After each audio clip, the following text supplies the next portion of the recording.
opera la modernidad, la fundación de la modernidad con el descubrimiento de América, es también generar estas distinciones, que aparezca la historia, que en Kant se llama la división de las facultades, ¿no? Las facultades antes, la facultad de teología, la facultad de filosofía, la facultad de medicina, por otro lado, en fin, se estudiaban las cosas más conjuntamente, ¿no? Básicamente eso. Y ahora se tiende a la súper especialización, ¿no? Claro. Porque están expertos en, no sé, en una araña especial, por ejemplo. Exacto. O experto en la célula más íntima de no sé qué. Entonces es como que la súper especialización. Entonces en el pensamiento indígena no existe esa división, digamos, como la palabra música no existe. La palabra medicina no existe, ¿no? Uh-huh. Por lo menos para el pueblo mapuche, para el pueblo inca. ¿Por qué no existen esas palabras? Porque están funcionando en una inmanencia y no en una división, ¿no? No es que yo tengo que ir al médico para encontrar medicina. Lo que está funcionando es acá digamos que son nociones un poco de algunos filósofos argentinos, que tienen que ver con la comparación entre estar y ser. Como que el occidental estaba preocupado de ser, es decir, de adquirir conocimiento y lograr una perfección a través de su estudio.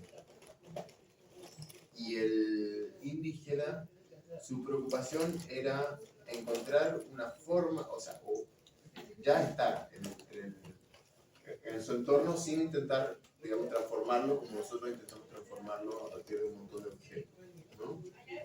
Buenas palabras. ¿Cómo se llama? Hay un relato que comenta de un pueblo originario de África que no tenía una palabra para libertad o para felicidad, que no conocían ese término, ni siquiera en su lenguaje, porque vivían en ese estado, entonces no necesitaban de ponerle una palabra a las cosas, porque ya vivían naturalmente en esa forma, no tenían. No empezaban por una categoría eso, decir, ¿cómo pasa esto? ¿No? Vivo en ese estado naturalmente. Sí. Entonces, claro, ahí volvés a lo mismo que planteaba hoy con la E. Es lo mismo, solo que más actual. O sea, entre comillas, no se precisaba, estaba la normalidad, ¿no? Que no ponía en duda, que era una certeza, niña, niño. O niño para referirse a niñas y niños. La E viene a instalar eso también. O sea, si tuve que inventar una palabra para nombrar la libertad, y tengo que inventar una letra para nombrar a una masa de niños y niñas, también viene a eso, a esa cuestión de qué antes no había o qué antes no se comprendía, que ahora sí. O sea, no estoy hablando en pos o en contra de la E, ¿no? Simplemente estoy poniendo es que a veces las cosas pasan, es muy difícil ver que las cosas están cambiando cuando uno está en el cambio. Es mucho más fácil verlas, imaginárselas o ver cuando ya pasaron, en realidad. Y yo creo que la discusión de la E es esa. Me imagino que en su momento, hipotetizando, cuando empezaron a escuchar la palabra libertad, también tenía que haber habido una discusión. ¿Por qué vamos a nombrar algo que nunca nombramos? Claro. Sí. Y digamos que eso también, esa libertad tiene que ver con nociones de un hombre libre europeo, ¿no? Lo que necesita un hombre, en el caso europeo, para ser libre. En eso que hablabas del estar y el ser, y me corro para otro lado, como una posibilidad de que, como dos posibilidades, digamos, de estar situados en el mundo, ¿no? Hay una manera de estar a secas, que por ejemplo Eladia Blasque lo planteaba en una canción, esto del transcurrir, que es mucho en Occidente, ¿no? Que capaz que es distinto este transcurrir así como así a esa manera de estar que vos hablas de los pueblos indígenas, capaz que es otra manera de estar. Acá es como un estar a secas, como un estar donde no te atraviesa nada, digamos. Sí, no sé, ¿querés desarrollarlo un poquito? yo siento que las mayorías en Occidente transcurren por la experiencia de la vida. Y eso es lo que, por ejemplo, Erich Fromm también separaba en El miedo a la libertad. Una cosa es estar y otra cosa es ser. O sea, lo que Erich Fromm planteaba era que estar era transcurrir. O sea, vos naciste y vos dejás que todas las experiencias te pasen por el costado sin profundizar en nada, sin vos meterte en la cosa, ¿no? Claro. O sea, para ser me parece que hay que salirse un poco del mero transcurrir. Y yo me preguntaba, en esto que vos hablabas, si el estar indígena es distinto al estar occidental de ese mero transcurrir. Claro. Es distinto. Sí, capaz que tenga que ver con... Sí, o... Tiene un contacto con la espiritualidad, por ejemplo. Sí, como que ese mero estar también tendría que ver, o sea, pensándolo en términos occidentales, ¿no? Tiene que ver con una noción también de hombre, de ser humano, que se pregunta y se constituye a través de la pregunta política, por decirlo así, ¿no? O sea, como que solo sería libre el ser humano de izquierda, en este caso, ¿no? Que es capaz de preguntarse por su realidad política. Que tiene que, me da esa impresión así, como las nociones del hombre nuevo, ¿no? El hombre nuevo que está muy inserto en esta racionalidad y que tiene que ver también con esta transformación racional política de su entorno, ¿no? Pero que también que está buscando que esta pregunta tenga que ver con una... Me da la impresión, ¿no? Que tiene que ver con una razón todavía, que tiene que ver con llevar a racionalidad los procesos, ¿no? O sea, el problema, o uno de los grandes problemas, yéndome hacia ese lugar político de las revoluciones, ha sido la institucionalización de las revoluciones, ¿no? O sea, da la impresión de que necesita una institucionalización, pero el problema son los expertos. Cuando queda en manos de los expertos la realidad, como que se separa de la forma en cómo se hace la realidad, ¿no? Ya seamos profesores, ya sean médicos, ya sean historiadores, ya sean, no sé, los expertos universitarios dan la impresión que tienen ganado un saber a través de un título y no a través, digamos, de su trabajo inmanente. Aparte, digamos, del acomodamiento intelectual y económico, que significa ser un experto, ¿no? En algo, en producir una realidad.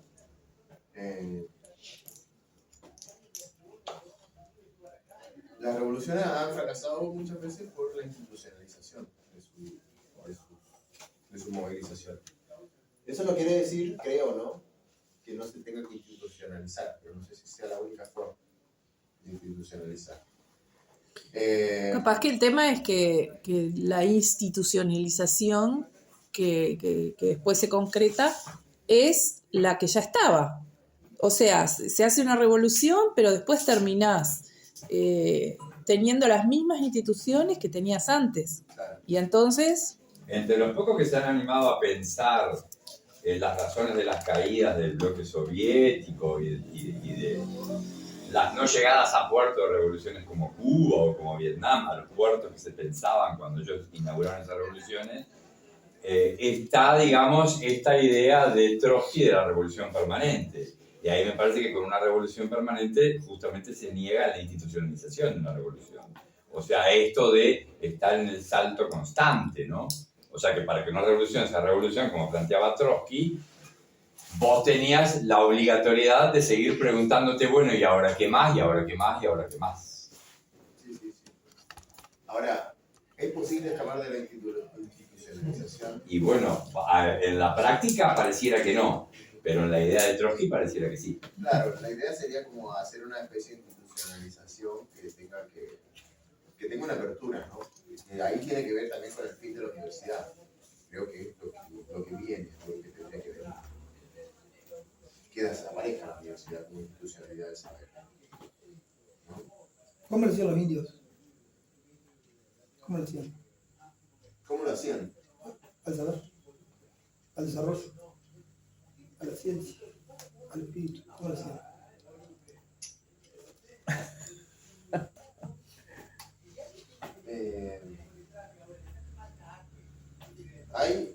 instituciones. Hay transmisión del saber, sobre todo oral. La transmisión es oral. La escritura es como escribir música, ¿no? Hay una transmisión, hay una forma de conservación de eso, que tiene también que ver con la confianza, ¿no? Con la confianza en quien transmite y de la manera que te transmite el conocimiento, para que sea oral. Escrito da la impresión de que nosotros confiamos en las cosas. Están escritas, las confiamos. Pero así como escribir música, hay un montón de cosas de la comunicación y del saber que no se pueden comunicar a través de la escritura.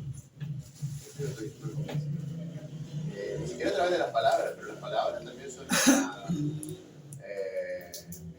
una forma un poco más rica de transmisión, más rica que la escritura, ¿no? O sea, tiene una sutileza, es como vos leer una partitura y escuchar un tambor. Hay una diferencia notable entre leer la partitura y que la partitura no va a poder expresar la total riqueza que tiene hacer música, las sutilezas de hacer música. Pero con respecto un poco a lo que plantea Eddie, hay algunos teóricos que plantean en el análisis de la historia que fue mucho más fácil para los españoles desarmar y como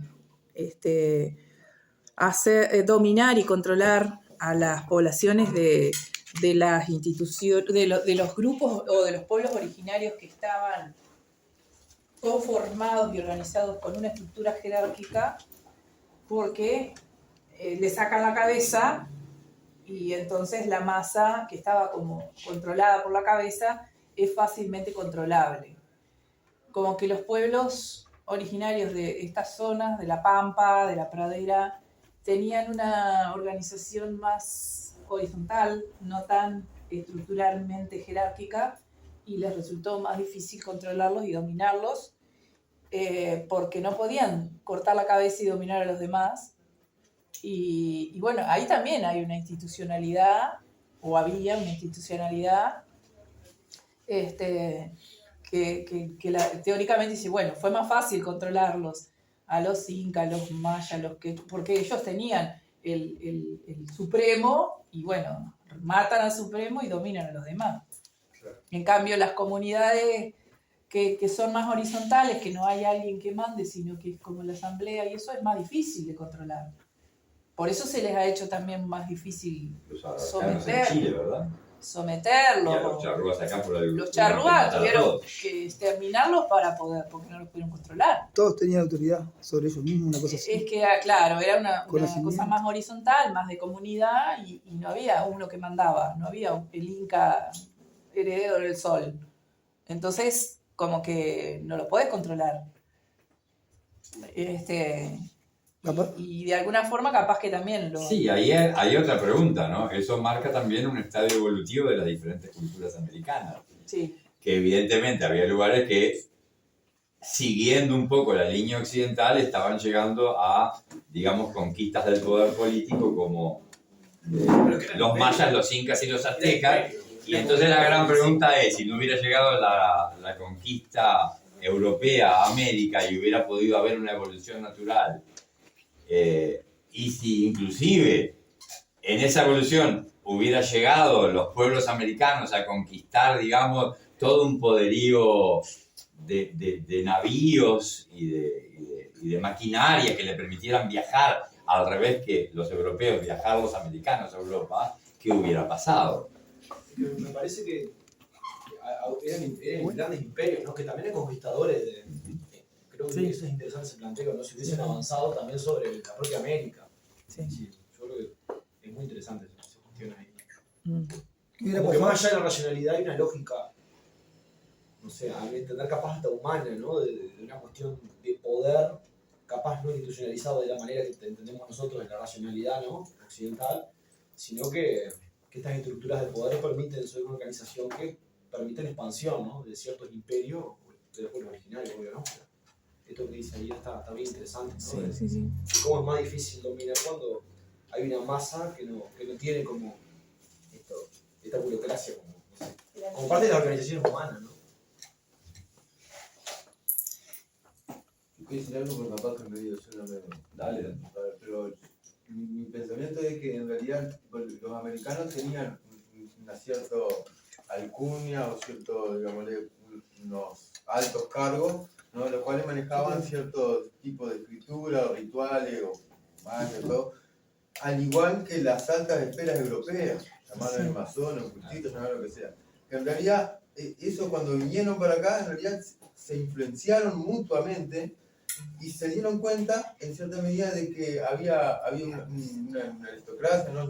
Una alta esfera americana que tenía mucho poder, porque tenía mucho conocimiento, no sé, de los megalíticos, conocimiento de otra índole, que al europeo le causaba pavor, ¿no? Que en realidad eso que ellos trataban como ignorantes, en realidad eran mucho más sabios que ellos. Y de esa manera legitimizaron el lenguaje utilizado con todas esas cosas, y ahí de esa manera volvieron ignorantes a ese pueblo, prohibiéndole los relatos, prohibiéndole todo ese tipo de cosas.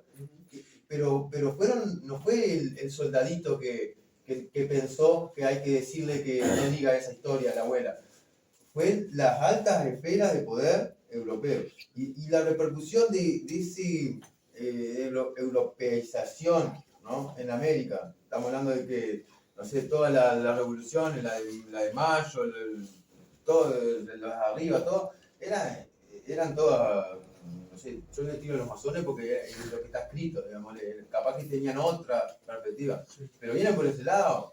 Como decís, eran 1500 que estaban caminando por un vallecito y los 80.000 indios alrededor lo miraban, indios por nativo, digo, no por indio de India, ¿no? Entonces lo miraban y decían, ¿qué están haciendo esto? No se entendía, porque tenían otras nociones, tenían otro conocimiento que fue ilegitimizado. Que eso es lo que hoy en día, ahora están todos de que, ay, porque tenemos que cuidar los árboles, porque el agua está acabando. Hijo, eso ya lo venían pensando los nativos hace cientos de miles de años, te lo venían narrando por todos lados. Ahora te diste cuenta. Tipo, pero es así, tipo, o sea, ilegitimizaron algo que ahora están sacando a luz como que es el conocimiento. El tema que parece que ahora se construye el discurso de la racionalidad. Me parece que lo que decía el profe Descartes, por ejemplo, justo en ese contexto histórico, él piensa en los historia, no piensa como yo no piensa. Y por tanto no tiene que existir. No, pero Ellos sabían muy bien lo que los otros pensaban. Claro. Ahí está esa de poder. Los otros sabían. Claro. Los incas, no sé, tienen un azul, ¿no? Un azul que lo hacían con calor, tipo, es un azul muy único, ¿no? Que utilizan nanotecnología para poder que tener ese aspecto. O sea, la gente estaba muy avanzada, estamos en aspectos no solamente espirituales, sino en aspectos tecnológicos, mecánicos, ¿no? Entonces, no existe construcción como la de América. Sería que tendrían un propósito ya más definido que los individuos. Pero hay vestigios ¿cómo se llama? De la tecnología, sobre todo de los instrumentos, que es bastante sorprendente, que aún no se sabe cómo se hacen ciertos ciclos, por ejemplo. Sí, ciclos de piedra, por ejemplo, que son de 1 milímetro del agujero, que no son piedras extremadamente duras, pero sí tienen una dureza que es, digamos, bastante difícil llegar a hacer un agujero de una pared de 1 centímetro, digamos, y un agujero de 1 milímetro para hacer un instrumento musical. El tiempo que lleva a hacerlo, en fin, porque también hay cosas de la tecnología que aún es difícil explicar, digamos, a través, digamos, de la antropología. Yo lo que diría o intentaría abrir es que también las explicaciones tradicionales, por decirlo así, respecto de lo que eran los pueblos originarios acá, tienen que ver con nuestra interpretación occidental de cómo es la historia, cómo se tiene que armar la historia. Es decir, que los pueblos tienen una noción evolutiva y que esa evolución va a ir hacia un lugar, ¿no? Y que esa evolución parte de lo primitivo a lo tecnológico. Y que eso ya un poco como que lo que veníamos hablando de Comte recién, que lo que no es lo primitivo y que lo que es lo tecnológico. Y por otro lado también como las nociones de imperio. O sea, también también la explicación es una explicación fácil que también nosotros estaría bueno que vayamos a pensarla ahí, ¿no? Invitando capaz que para la próxima. Que ¿cómo se llama? Que también existe esa explicación. No, si estos eran más crueles que los mismos españoles, ¿no? Entonces, no, acá había un imperio y lo que hacen los españoles es medio que como venir a liberar a los indios de la esclavitud, ¿no? Un poco como lo que hace la isla norteamericana, ¿no? Repartiendo libertad. Democracia. ¿No? Claro, repartiendo democracia. Entonces vinieron los españoles finalmente a liberar de un imperio que le cortaba la cabeza a todo el mundo, que tenía sacrificio humano y que, en fin, es también una explicación que nosotros nos damos respecto de los vestigios arqueológicos. Ahí es importante sobre todo escuchar digamos, los cronistas, pero también escuchar a los arqueólogos y a los antropólogos. Hablan, por ejemplo, sí, de la expansión del imperio inca, pero no de una expansión imperial como sería un imperio europeo. O sea, da la impresión de que las tradiciones, por ejemplo, hay una diversidad en las ropas y en los gorros que le encantaban a los pueblos de los Andes, que se conservan, ¿no? Se conserva la cantidad de gorros y la cantidad de ropajes y la cantidad de instrumentos que hablan de una diversidad espiritual, ¿no? O sea que lo que hace un imperio avanzando es avanzar a través de sus dioses, un imperio europeo, ¿no? A través de sus dioses y a través, digamos, de su tecnología, de su racionalidad, ¿no? Es aniquilar, pensándolo europeamente, ¿no? ¿Sí? Aniquilar lo distinto, es como nosotros, o sea, nosotros estamos vestidos todos igual. Sí. Básicamente estamos todos vestidos igual, no hay una diferencia. Acá no hay, digamos que, más allá de que todo venga de China o que esté producido allá, o lo que sea, tenemos una forma de vestirnos súper homogenizada. Que digamos que responde a una lógica imperial. Nosotros decimos que es una lógica de libertad que cada uno elige, pero bueno, lo que elegimos está ahí, elegir entre nacional y Peñarol. Esas opciones, digamos. O soy punk, o soy metalero, o soy hippie, digamos. ¿Entendés? Entonces, no te digo que tengamos que empezar a vestirnos de otra manera, en fin, es ver la situación, ¿no? Entonces, claro, habría que ir a escuchar qué es un imperio acá, qué es, digamos, un avance tecnológico acá, cuáles son las razones también razones espirituales o razones de vida que hace que los pueblos originarios no aniquilen directamente a 20 tipos que llegan, ¿no? Y que otros pueblos sí. Ver cómo conviven distintos pueblos en relación a su relación con el todo, a su relación con lo espiritual. Cómo conviven los pueblos mapuche del sur o de la Pampa, que sí son mucho más guerreros, tienen, digamos, una noción bélica, ¿sí? También, digamos, que tuvieron unos tiempos de paz, pero también tienen como nociones bélicas mucho más importantes. El pueblo mapuche y el pueblo de acá de la Pampa, por supuesto. Ellos se expandían, era diferente el motivo, y dijiste, y no.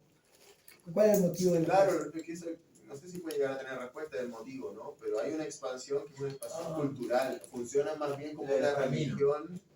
Claro, es como una visión, tuvo la visión, me cuenta así, ¿no? No sé, a mí me da la impresión de que tiene que ver más como decir hoy día el New Age, que se expande, ¿sí?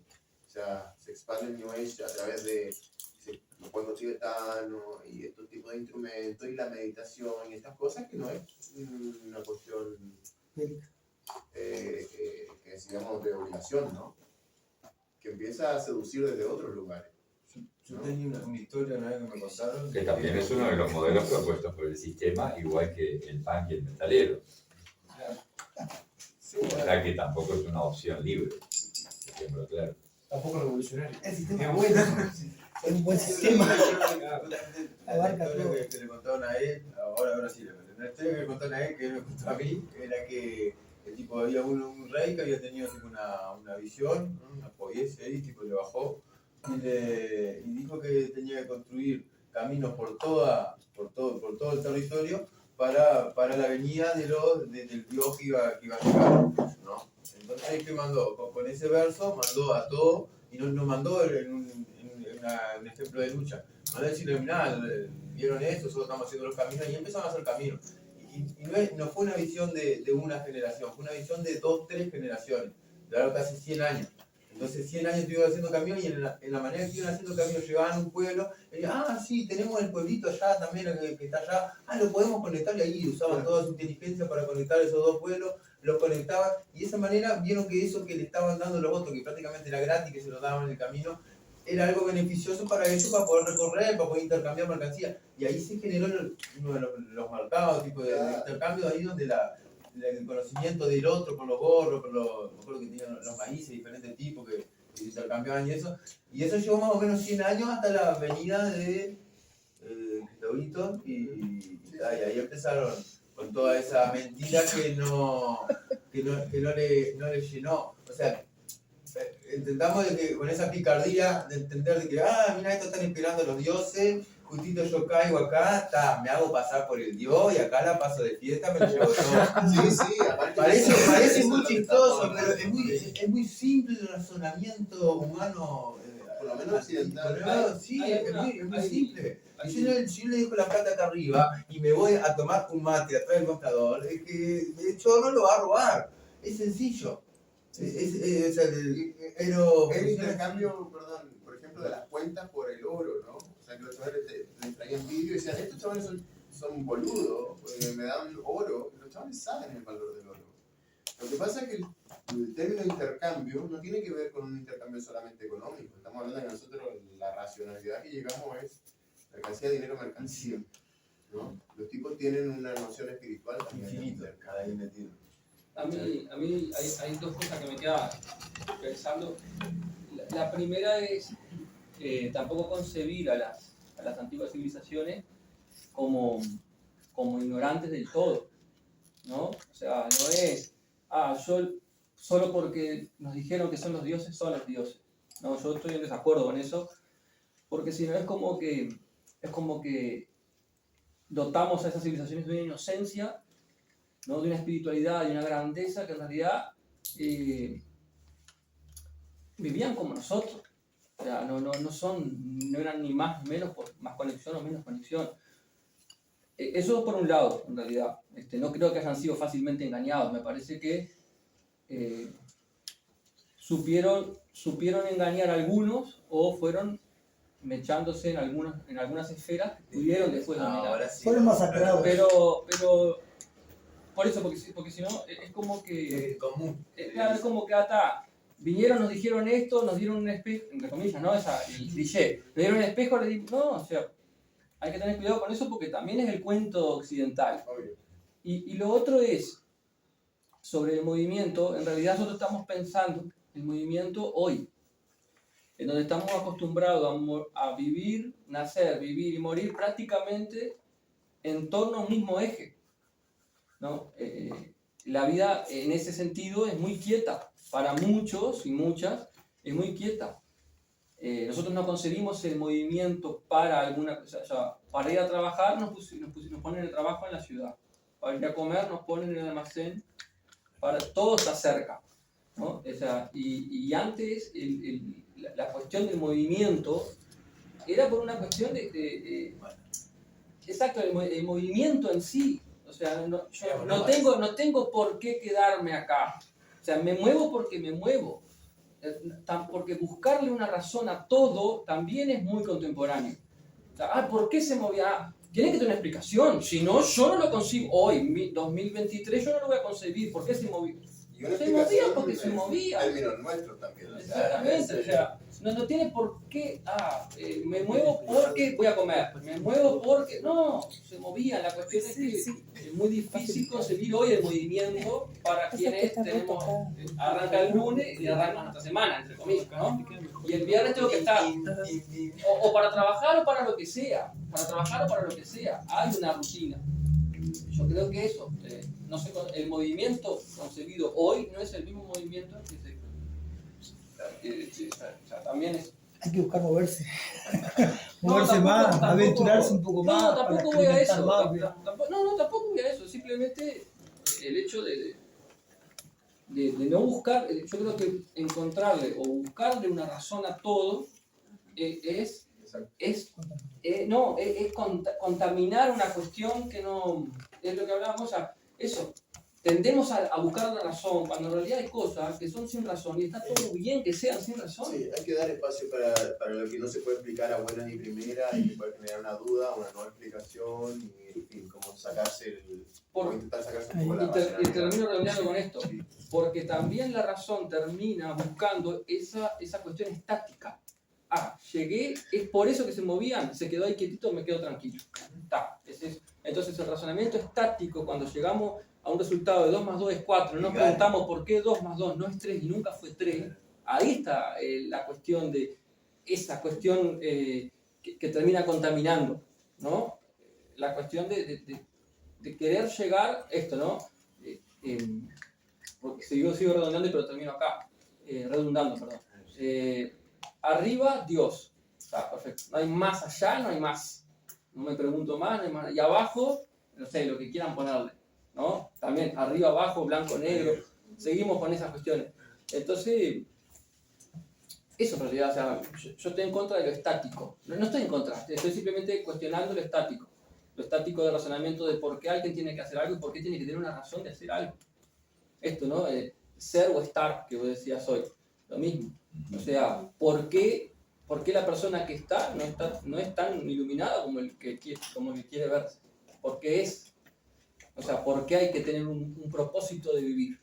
También eso es muy religioso. Hay una religiosidad allí de, bueno, ¿por qué vivo? Y bueno, capaz que tenés que aceptar que vivís por una casualidad de que tu abuela y tu abuelo, de que tu bisabuelo, o sea, no sé, ¿me entendés? Pero no andar buscando, no sé, perder la razón, ¿viste? Bueno, es que de no tener raciocinio, los griegos le pusieron una palabra que es epogé, que es cuando vos te abstenés de todo prejuicio y de todo, te abstenés de todo eso. Y ahí supuestamente, yo lo veo porque eso pide en arte, digamos, pero es como vos te enfrentás al lienzo en blanco, tipo, vos tratás de primero despejarte de todo, ¿me entendés? Prejuicio y todo, para que salga lo que tenga que salir.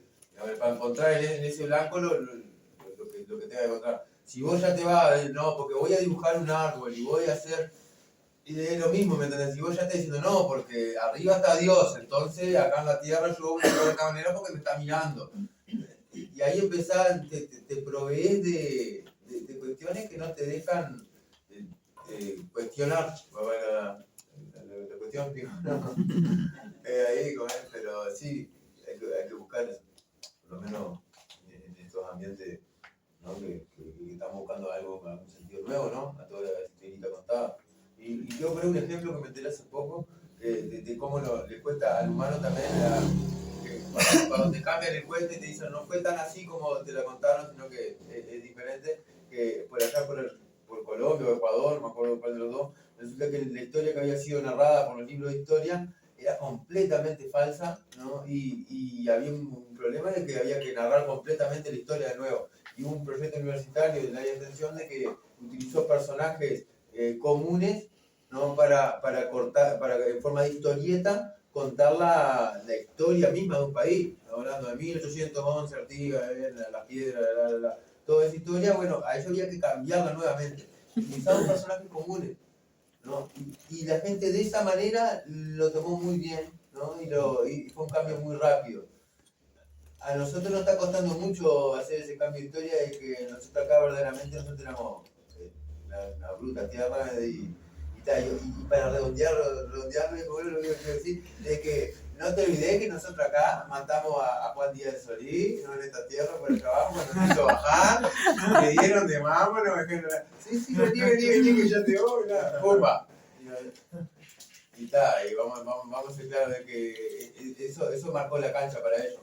Y hasta hay un músico que le hizo un homenaje que se llama Homenaje a la flecha clavada en el pecho de Juan Díaz de Solís. O sea que hasta le hicieron un homenaje a esa flecha. No, porque eso permitió que esta tierra durante mucho tiempo, ¿me entendés?, sea descolonial, digamos, y permitió, yo qué sé, un montón de cosas que se guardan acá, ¿no? Hay que ir a buscarlas, ¿no? Obviamente, porque no están escritas en los libros. A veces están en las piedras, en la pared. No, por ese lado. Sí, los mapuches tomaron chicha en la cabeza de Pedro Valdivia. Los mapuches hacían flauta con las tibias de los españoles. Ah, Era bueno.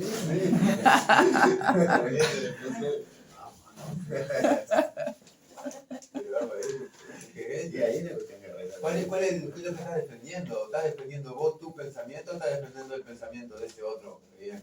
Creo que iba por ahí, había alguien, en estos casos, hay un sector que está defendiendo lo que verdaderamente él se cree, ¿no? Y los otros están defendiendo los intereses de otros. Y va por ahí. Sí, la gran pregunta es si esta discusión posmoderna, digamos, o moderna de la razón, que está como instalada aquí en esta charla, nace naturalmente en nosotros o también es otra imposición del sistema, ¿no? O sea, esto de que nos proponen un punk, nos proponen un metalero y nos proponen un New Age. O sea, ¿no nos están proponiendo también esa discusión? Yo creo que en alguna medida sí, ¿no? ¿Hasta dónde apareció, digamos, en la modernidad personas que pensaron por sí mismas cosas? Pero, O sea, pero también a esto que sí, me genera muchos pensamientos, porque el no nos están proponiendo, ¿no?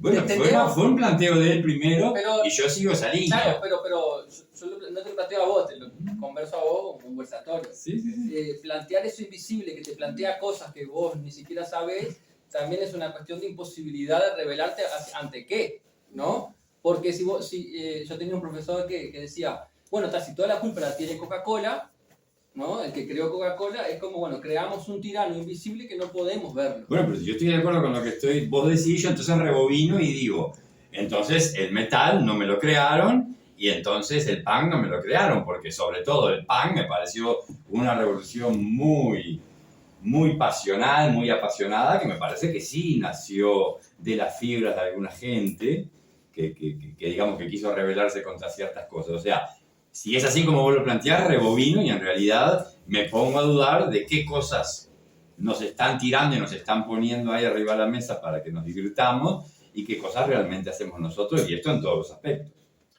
Yo creo que habría que pensar en la pureza. Porque si no, se trata de que el tema de esta discusión de la racionalidad, ahí lo ponemos en duda de si no lo tiraron, pero las otras cosas no.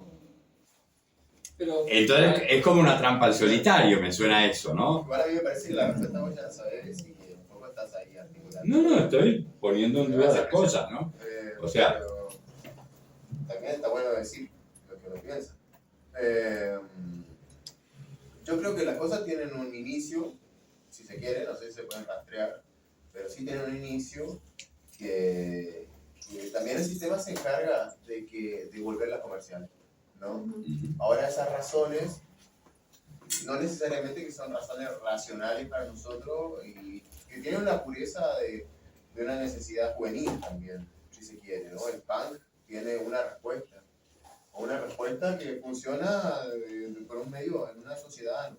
A mí me encanta el punk, me encantó en muchos aspectos, pero tampoco puedo decir que digamos que es una respuesta justa, es una respuesta, pero que está bien, funciona en ciertos espacios, funciona para ciertas cosas.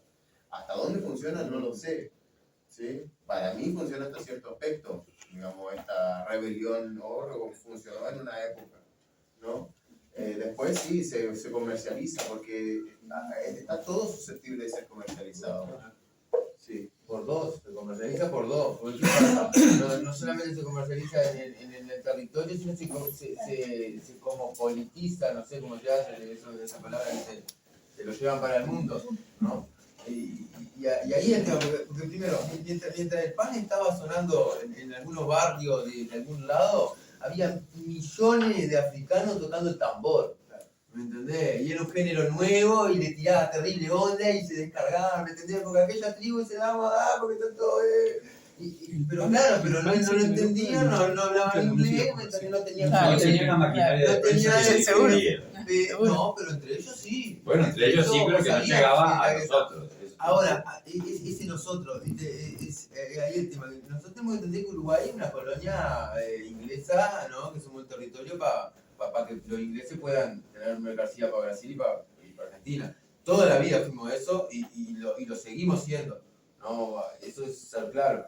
Entonces, si nosotros entendemos por ese lado, hoy por hoy, estamos preocupados por ahí lo que pasa en nuestro territorio, pero lo que importa verdaderamente funcional a la humanidad, ¿no? Como decimos, como esos principios de tipo de dioses, tipo humanidad tipo, al nivel de Dios, sería qué es lo que están haciendo los chinos actualmente. Porque son mayoría.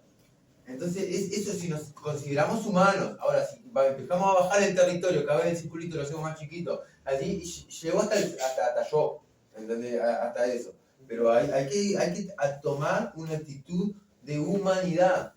Que por ahí eso era lo que le faltaba en la época de la conquista y todo eso. No nos veíamos como una humanidad. Nos veíamos como etnia, no sé cómo le llaman, como esa división particular por el aspecto. Y no existe.